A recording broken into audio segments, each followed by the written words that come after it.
En las doradas llanuras de Castilla, donde el viento susurra entre los campos de trigo y las torres medievales se alzan contra el cielo infinito, se encuentra la noble ciudad de Ávila. Era el año 1115, cuando España vivía el esplendor del Renacimiento. Los reinos cristianos habían expulsado definitivamente a los musulmanes de la península y el imperio español comenzaba a extenderse por los océanos hacia el nuevo mundo que Colón había descubierto apenas 2 décadas antes. Las murallas de Ávila, testigos silenciosos de siglos de historia, rodeaban una ciudad que bullía con la actividad comercial y la devoción religiosa característica de la España del siglo XVI. En sus calles empedradas resonaban los pasos de mercaderes, nobles, clérigos y peregrinos que se dirigían hacia Santiago de Compostela, mientras que en sus iglesias y conventos florecía una espiritualidad profunda que marcaría para siempre el carácter místico de esta tierra castellana.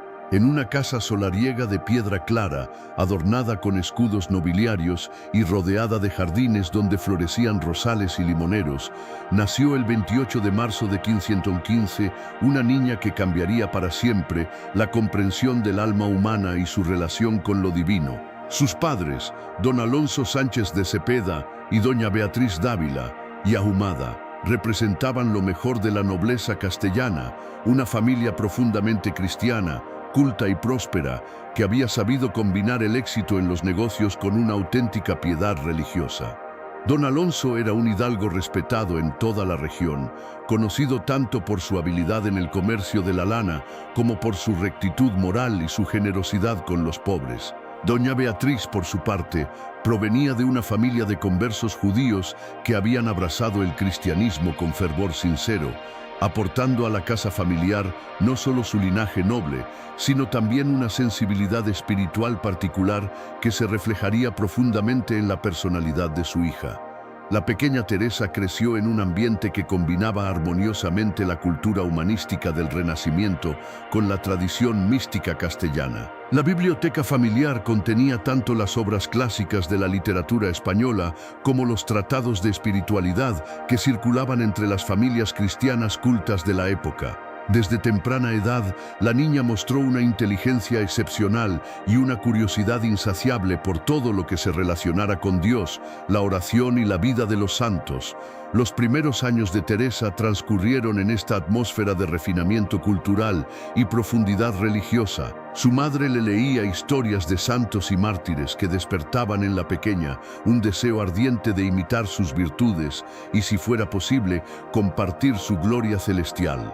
Era común ver a Teresa organizando procesiones en el patio familiar con sus hermanos, representando escenas de la vida de los santos o inventando juegos que reflejaban su precoz interés por las realidades espirituales. La casa de los Sánchez de Cepeda se había convertido en un centro de irradiación cultural y religiosa en Ávila, donde se reunían regularmente nobles, eclesiásticos y letrados para discutir tanto los asuntos temporales como las cuestiones espirituales que agitaban la época. La infancia de Teresa estuvo marcada por una intensidad espiritual que asombraba incluso a los adultos de su entorno.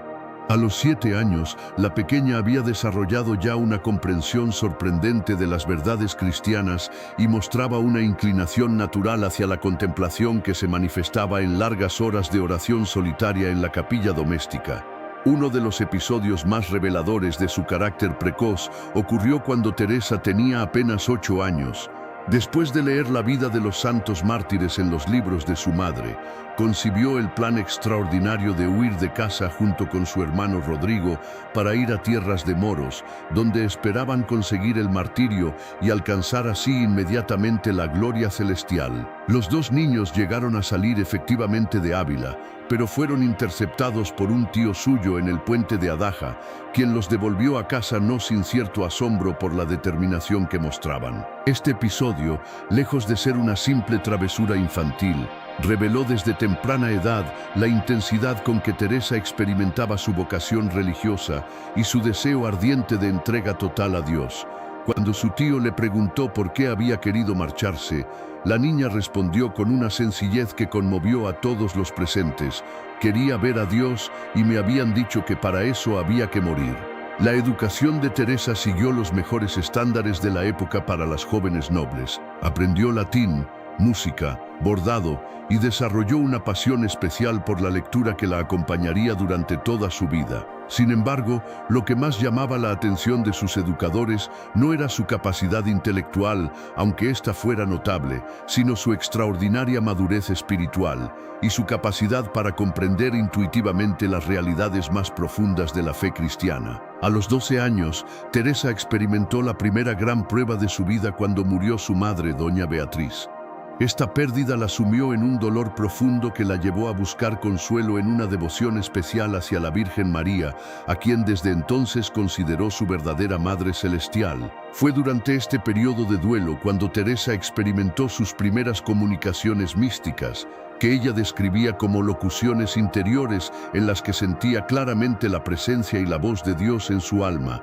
La adolescencia de Teresa se desarrolló en un ambiente que combinaba la piedad tradicional con las innovaciones espirituales que comenzaban a florecer en la España del siglo XVI. La Reforma franciscana, la devoción moderna y las primeras corrientes místicas que anticiparían el gran renacimiento espiritual español estaban comenzando a influir en las familias nobles como la suya. Durante estos años formativos, Teresa mostró ya las características que definirían su personalidad madura, una combinación excepcional de pragmatismo castellano y elevación mística, de sentido común y aspiraciones sobrenaturales, de amor a la belleza terrenal y sed insaciable de lo divino. Los años de la adolescencia tardía de Teresa estuvieron marcados por una crisis espiritual que ella misma describió más tarde como uno de los periodos más difíciles de su vida.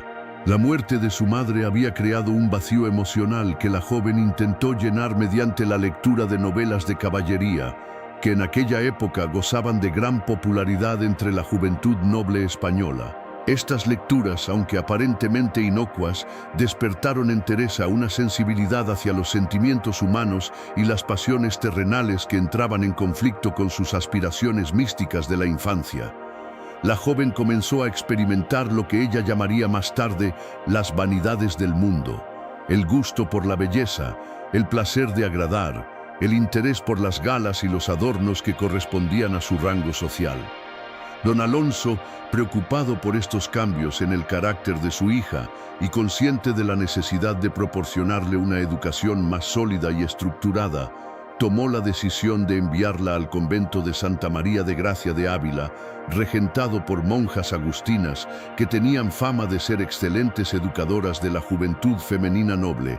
La entrada de Teresa en el convento de Santa María de Gracia marcó el inicio de una nueva etapa en su evolución espiritual. Durante los 18 meses que permaneció allí, la joven redescubrió gradualmente su vocación religiosa original, pero ahora enriquecida con una comprensión más madura de lo que significaba la entrega a Dios. Las monjas agustinas, especialmente la Madre María de Briceño, reconocieron inmediatamente las cualidades excepcionales de Teresa y comenzaron a orientarla hacia una vida de oración más profunda y sistemática. Fue durante este periodo cuando Teresa experimentó lo que ella describe como su segunda conversión, el redescubrimiento consciente y maduro de su llamada a la vida religiosa. Sin embargo, esta clarificación vocacional no estuvo exenta de luchas interiores. Teresa se debatía entre su atracción hacia la vida conventual y su apego a la familia, especialmente a su padre, a quien amaba profundamente y cuya soledad temía agravar con su partida. Además, la perspectiva de la clausura perpetua le causaba una aprensión comprensible en una joven de 17 años que había crecido en el ambiente libre y culturalmente rico de una casa noble. La resolución de este conflicto llegó a través de una experiencia que Teresa consideró providencial. Durante una grave enfermedad que la mantuvo al borde de la muerte durante varios meses, experimentó una serie de visiones y comunicaciones místicas que le clarificaron definitivamente su camino. En una de estas experiencias, sintió claramente que Cristo le decía: «No quiero que tengas conversación con hombres, sino con ángeles». Cuando se recuperó de esta enfermedad, Teresa había tomado ya la decisión irrevocable de consagrar su vida completamente a Dios. A los 20 años, con la resistencia dolorosa pero finalmente resignada de su padre, ingresó en el monasterio carmelita de la Encarnación de Ávila, donde recibiría el nombre religioso de Teresa de Jesús. La entrada de Teresa en el convento de la Encarnación no marcó el final de sus luchas espirituales, sino más bien el inicio de un periodo de 20 años de sequedad mística, tentaciones y conflictos interiores que pondrían a prueba su vocación religiosa hasta los límites de la resistencia humana. El monasterio de la Encarnación, aunque respetable y bien considerado en Ávila, no seguía la regla carmelita primitiva en todo su rigor. Las monjas, provenientes en su mayoría de familias nobles, mantenían ciertos privilegios y comodidades que, sin ser pecaminosos, no favorecían el desarrollo de una vida espiritual intensa. Teresa se encontró así en un ambiente que, si bien no contradecía su vocación religiosa, tampoco la estimulaba hacia las alturas místicas que su alma anhelaba. Durante estos años, Teresa experimentó lo que los místicos conocen como la noche oscura del alma. Periodos prolongados en los que la oración parecía estéril, Dios se mostraba aparentemente ausente, y las consolaciones espirituales de sus años anteriores desaparecían por completo. Estos estados de aridez espiritual alternaban con tentaciones de volver al mundo, dudas sobre su vocación y una sensación general de fracaso en su búsqueda de la perfección cristiana. La situación se complicó cuando Teresa comenzó a experimentar fenómenos místicos extraordinarios que no sabía cómo interpretar: éxtasis, visiones, locuciones interiores y otros estados sobrenaturales que la llenaban a la vez de consolación y de terror. En una época en que la Inquisición española vigilaba con particular celo cualquier manifestación religiosa que pudiera considerarse heterodoxa, estos fenómenos místicos representaban un peligro real, no solo espiritual, sino también social y legal. Los confesores de Teresa, en su mayoría dominicos y jesuitas doctos, pero poco experimentados en los caminos de la mística, se mostraron divididos en sus opiniones. Algunos consideraban que sus experiencias procedían genuinamente de Dios, mientras otros sospechaban que se trataba de ilusiones diabólicas o de trastornos de tipo psicológico. Esta incertidumbre de los dirigentes espirituales sumía a Teresa en una angustia terrible, ya que su mayor temor era el de estar engañándose a sí misma, o peor aún, el de ser engañada por el demonio. Durante casi 2 décadas, Teresa vivió en esta alternancia entre arrebatos místicos y periodos de sequedad, entre la certeza íntima de estar en el camino correcto y las dudas sembradas por algunos de sus directores espirituales. Su salud física, nunca robusta, se resintió gravemente por estas tensiones interiores y pasó largos periodos enferma, alternando entre estados de postración física y momentos de actividad febril. El punto más crítico de esta crisis llegó cuando Teresa tenía cerca de 40 años. Un grupo de teólogos consultados sobre su caso dictaminó que sus visiones eran de origen diabólico y le ordenaron hacer gestos despectivos cada vez que se le apareciera Cristo en visión. Teresa obedeció con heroica humildad, pero el sufrimiento que esto le causaba era indescriptible, ya que experimentaba estas manifestaciones como auténticos encuentros con el Señor. Fue precisamente en este momento de mayor prueba cuando la providencia le envió el director espiritual que necesitaba, el padre Francisco de Borja, general de la Compañía de Jesús, quien después de examinar cuidadosamente su caso, dictaminó que sus experiencias místicas eran auténticamente divinas y la animó a perseverar en el camino de la oración contemplativa. El momento decisivo en la vida espiritual de Teresa llegó cuando tenía 39 años, durante una experiencia mística que ella misma consideró como el punto de inflexión definitivo de su itinerario hacia Dios. Fue el episodio que conocemos como la transverberación o herida del amor divino, que marcó su transformación definitiva y la estableció en el grado más alto de la unión mística. La experiencia ocurrió en su celda del monasterio de la Encarnación, durante un momento de oración profunda en el que Teresa había conseguido alcanzar ese estado de recogimiento interior que tanto había buscado durante años. Según su propio relato, se le apareció un ángel de extraordinaria belleza que sostenía en sus manos una lanza de oro con una punta de fuego que parecía atravesar su corazón repetidas veces. Veíale en las manos un dardo de oro largo, y al fin del hierro me parecía tener un poco de fuego. Este me parecía meter por el corazón algunas veces y que me llegaba a las entrañas. Al sacarle, me parecía las llevaba consigo y me dejaba toda abrasada en amor grande de Dios. Era tan grande el dolor que me hacía dar aquellos quejidos y tan excesiva la suavidad que me pone este grandísimo dolor, que no hay desear que se quite, ni se contenta el alma con menos que Dios. Esta experiencia, que duró varios días con intermitencias, marcó el inicio del periodo más fecundo de la vida mística de Teresa.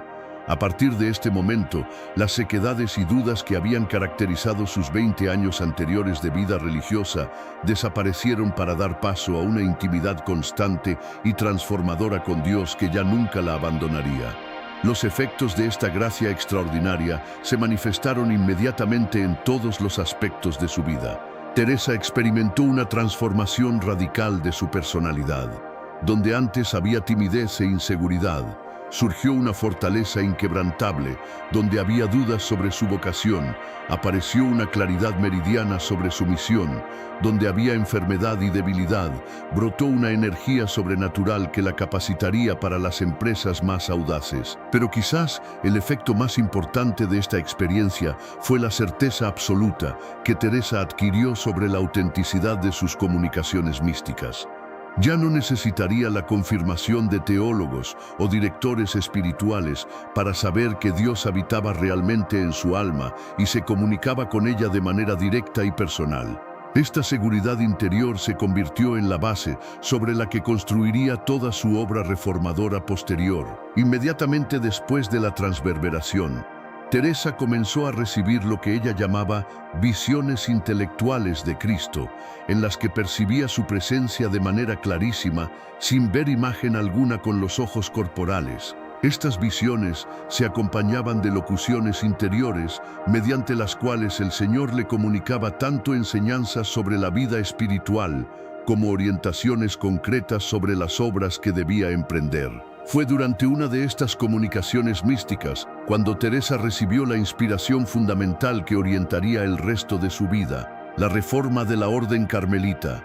Cristo le mostró la necesidad de volver a la regla primitiva de la orden, con toda su austeridad y espíritu contemplativo original, como medio para alcanzar esa unión transformante con Dios que ella misma había experimentado. La transformación interior de Teresa después de la transverberación se tradujo inmediatamente en una actividad externa de dimensiones extraordinarias.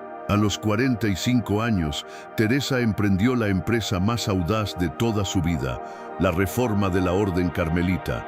El proyecto de fundar un convento que siguiera la regla primitiva del Carmelo encontró una oposición feroz desde el primer momento. Las autoridades civiles de Ávila veían con desagrado la proliferación de conventos. Las autoridades religiosas sospechaban de cualquier novedad que pudiera alterar el equilibrio establecido. Incluso las monjas de la Encarnación la consideraban una visionaria peligrosa. Teresa enfrentó estas resistencias con una combinación extraordinaria de diplomacia política, firmeza espiritual y pragmatismo administrativo que reveló facetas completamente nuevas de su personalidad. La mística arrebatada se reveló como una organizadora eficacísima y una negociadora habilísima. Durante 2 años llevó adelante las gestiones legales, la búsqueda de financiación, la selección de monjas y la elaboración de las constituciones. El 24 de agosto de 1062 se inauguró oficialmente el monasterio de San José de Ávila, primera fundación teresiana que seguía la regla carmelita primitiva. Las 4 monjas fundadoras iniciaron una forma de vida religiosa caracterizada por la clausura estricta, la pobreza absoluta, la oración contemplativa continua y una fraternidad íntima. Pero la oposición se intensificó tras la inauguración. El pueblo de Ávila se levantó literalmente contra el nuevo monasterio. Las autoridades civiles amenazaron con cerrarlo por la fuerza, y las religiosas soportaron durante meses una hostilidad popular que llegó al extremo de apedrear las ventanas del convento. Teresa enfrentó esta tormenta con una serenidad que asombró incluso a sus enemigos. Lejos de amedrentarse, aprovechó la persecución como una oportunidad para profundizar la vida contemplativa de su pequeña comunidad. Durante los meses más difíciles, las monjas de San José vivieron en una atmósfera de recogimiento y fervor místico que las sustentaba por encima de todas las dificultades. La perseverancia de Teresa fue finalmente recompensada cuando las autoridades eclesiásticas superiores dieron su aprobación definitiva a la fundación. Desde este momento, San José de Ávila se convirtió en el modelo de todas las fundaciones posteriores. Esta experiencia enseñó a Teresa lecciones fundamentales: la importancia de conseguir el apoyo de las autoridades antes de emprender proyectos, la necesidad de asegurar la financiación adecuada y, sobre todo, la primacía absoluta de la vida de oración como fundamento de toda actividad externa. El éxito de la primera fundación teresiana desencadenó una expansión extraordinaria de la reforma carmelita que convertiría los últimos 20 años de la vida de Teresa en un periodo de actividad misionera incansable. Entre 1537 y 1582, la santa fundó personalmente 16 monasterios femeninos repartidos por toda España, estableciendo en cada uno el mismo espíritu de contemplación profunda y austeridad evangélica. La empresa más audaz fue la extensión de la reforma a la rama masculina de la orden carmelita. En colaboración con San Juan de la Cruz, Teresa estableció conventos de frailes que seguían la regla primitiva, creando un movimiento reformador completo que transformaría toda la orden del Carmelo. Durante estos años de intensa actividad fundacional, Teresa demostró cualidades organizativas extraordinarias. Sus cartas revelan a una mujer dotada de un sentido práctico excepcional, capaz de manejar simultáneamente aspectos diversos, desde la compra de casas y gestión de rentas hasta la selección de personal y resolución de conflictos. Pero lo que más asombraba a sus contemporáneos no era su capacidad organizativa, sino los fenómenos místicos que acompañaban constantemente su actividad. Teresa vivía en un estado habitual de comunicación íntima con Dios que se manifestaba en éxtasis frecuentes, visiones proféticas sobre el futuro de sus fundaciones y una sabiduría sobrenatural para resolver problemas complejos. Los testigos relatan numerosos episodios en los que Teresa era arrebatada en éxtasis en momentos inesperados, mientras conversaba con benefactores, durante las comidas en posadas, o incluso montada en su mula durante las largas jornadas por los caminos de Castilla. Estos arrebatamientos místicos parecían proporcionarle la energía espiritual necesaria para acometer empresas extraordinarias. Teresa conseguía superar obstáculos que parecían humanamente insalvables. Cuando llegaba a una ciudad para establecer una nueva fundación y encontraba oposición de las autoridades locales, conseguía resolver estas situaciones mediante una combinación de oración intensa, diplomacia inteligente y, según testimonios, intervenciones providenciales que sus contemporáneos calificaban como milagrosas. La influencia de Teresa trascendía sus propias fundaciones. Sus escritos espirituales comenzaron a circular entre personas devotas de toda España, creando un movimiento espiritual que influiría profundamente en la mística española del Siglo de Oro. Nobles y plebeyos, eclesiásticos y laicos de todas las condiciones sociales buscaban el consejo y la dirección espiritual de Teresa, reconociendo en ella una autoridad carismática extraordinaria. Su correspondencia se extendía por toda Europa y su fama de santidad llegó hasta Roma, donde el Papa mostró interés por su reforma carmelita. Paralelamente a su actividad fundacional, Teresa desarrolló una obra literaria que la convertiría en una de las figuras cumbre de la literatura mística universal y en la primera mujer proclamada doctora de la Iglesia. Sus escritos, nacidos de la experiencia personal y dirigidos inicialmente a la formación de sus monjas, adquirieron una dimensión universal. La obra maestra de Teresa es El Castillo Interior o Las Moradas, escrito en 1500. En este tratado, Teresa presenta el alma humana como un castillo de diamante cristalino con 7 moradas, cada una representando un grado diferente de la vida espiritual. La genialidad de esta metáfora radica en hacer comprensible el proceso de la unión mística utilizando imágenes familiares y concretas. En las primeras moradas, Teresa describe los inicios de la vida espiritual, cuando el alma comienza a apartarse del pecado y buscar a Dios mediante la oración vocal y las virtudes. Las moradas intermedias corresponden a los grados de la oración contemplativa, donde Dios se comunica directamente con el alma mediante gracias extraordinarias que describe con precisión psicológica asombrosa.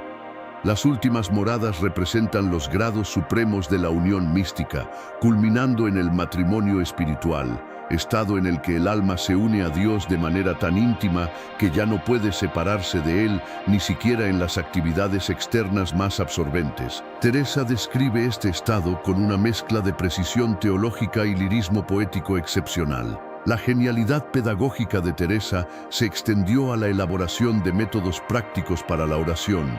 Su tratado El Camino de Perfección ofrece orientaciones concretas sobre la práctica de la oración mental, la importancia del recogimiento interior y los obstáculos más frecuentes en la búsqueda de Dios. Una aportación original de Teresa es su capacidad para combinar la sublimidad de la experiencia mística con un realismo psicológico extraordinario. Lejos de presentar la vida espiritual como un camino exclusivamente luminoso, Teresa describe con honestidad las sequedades, tentaciones, dudas y fracasos que forman parte del itinerario hacia Dios. Esta combinación de realismo y sublimidad hace que los escritos de Teresa resulten accesibles tanto a las almas sencillas que buscan orientación práctica como a los teólogos más eruditos. Su estilo, que combina precisión conceptual con espontaneidad coloquial, ha conseguido que sus obras mantengan su frescura a lo largo de más de 4 siglos. El impacto de los escritos teresianos en la espiritualidad posterior ha sido inmenso, desde los místicos del siglo de oro español hasta los grandes espirituales contemporáneos. Prácticamente todos los maestros de la vida interior han bebido en las fuentes teresianas. Los últimos años de la vida de Teresa estuvieron marcados por una intensificación extraordinaria, tanto de su actividad externa como de sus experiencias místicas. A pesar de una salud deteriorada y edad avanzada, la santa multiplicó sus esfuerzos para consolidar la reforma carmelita. Durante este periodo final, Teresa experimentó el matrimonio espiritual transformante, un estado de unión con Dios tan profundo que ya no experimentaba las alternativas de consolación y sequedad anteriores. Vivía en una presencia continua de la Santísima Trinidad en su alma, acompañada de una paz que ninguna circunstancia externa podía alterar. Esta transformación interior se reflejaba en una actividad externa aún más intensa. Teresa emprendió sus últimos viajes fundacionales con una energía que asombraba a quienes conocían su estado de salud. En 1580, a los 65 años, fundó los monasterios de Villanueva de la Jara y Palencia.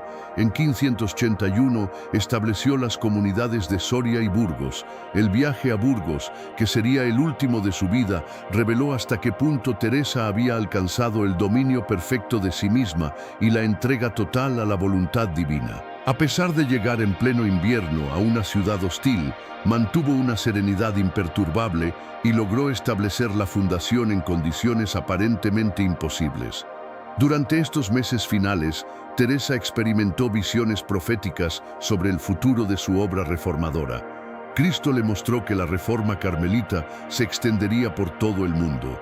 Estas revelaciones llenaron de consolación sus últimos días, viendo coronada una empresa que había comenzado 30 años antes. El 20 de septiembre de 1582, Teresa emprendió su último viaje desde Burgos hacia Alba de Tormes, respondiendo a la llamada de la duquesa de Alba.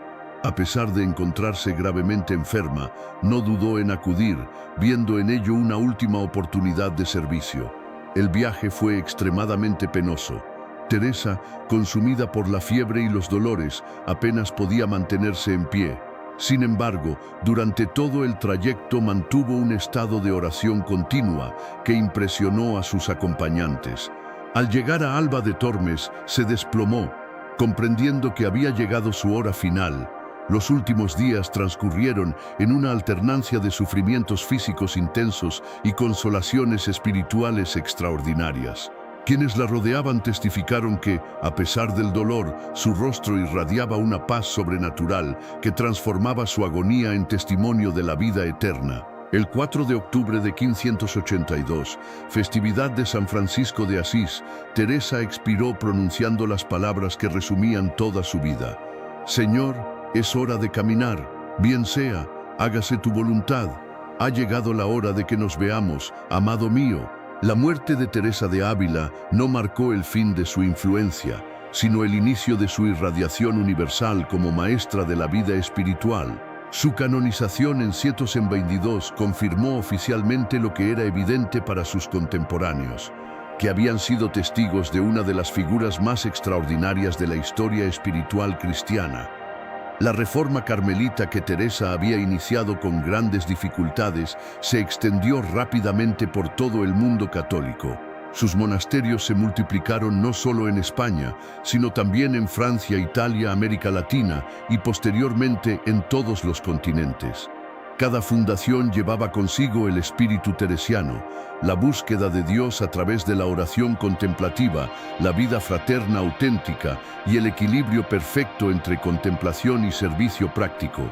Pero el legado más duradero de Teresa no son sus instituciones, sino sus enseñanzas sobre la oración y la vida interior. En una época donde la espiritualidad a menudo se reduce a técnicas superficiales, Teresa nos ofrece un camino exigente pero seguro hacia la auténtica experiencia de Dios. Sus enseñanzas sobre las etapas de la oración y la meta final de la unión transformante siguen siendo tan relevantes hoy como en el siglo XVI. Teresa nos enseña que la oración no es una evasión de la realidad, sino el medio más eficaz para transformarla. Su propia vida demuestra que los místicos más auténticos son también los reformadores más prácticos, que quienes más profundizan en la intimidad con Dios son también quienes más se comprometen con la transformación del mundo. En nuestro tiempo, caracterizado por la superficialidad de las relaciones y la pérdida del sentido trascendente, Teresa nos ofrece la perspectiva de una vida interior rica que da sentido a toda la existencia humana. Su mensaje es especialmente relevante para las mujeres contemporáneas, mostrando que es posible combinar la más alta realización espiritual con el liderazgo efectivo. La figura de Teresa trasciende fronteras confesionales para convertirse en patrimonio de toda la humanidad. Sus intuiciones sobre la naturaleza del alma humana y su capacidad para describir los estados más sutiles de la conciencia han inspirado no solo a creyentes, sino también a psicólogos, filósofos y escritores de todas las tradiciones. Hoy, cuando la Iglesia busca caminos de renovación auténtica, Teresa sigue ofreciendo el modelo de una reforma que no destruye sino que purifica, que no divide sino que unifica, que transforma desde las raíces más profundas del corazón humano. Su proclamación como doctora de la Iglesia en 1970 reconoció oficialmente lo que los siglos habían demostrado, que Teresa de Ávila no es solo una santa admirable, sino una maestra autorizada, cuyas enseñanzas iluminan el camino hacia la plenitud humana y la santidad cristiana. Llamada a la acción, la historia de Santa Teresa de Ávila nos interpela directamente. ¿Estás dispuesto a emprender el viaje interior hacia las moradas más profundas de tu alma? ¿Qué castillo interior necesitas explorar en tu propia vida espiritual? Comparte en los comentarios cómo su ejemplo te inspira a buscar una relación más profunda con Dios. No olvides suscribirte para más historias de santos que nos enseñan los caminos de la oración y la mística. Que Santa Teresa interceda por ti en tu propio viaje espiritual y te guíe hacia las moradas más íntimas de tu corazón.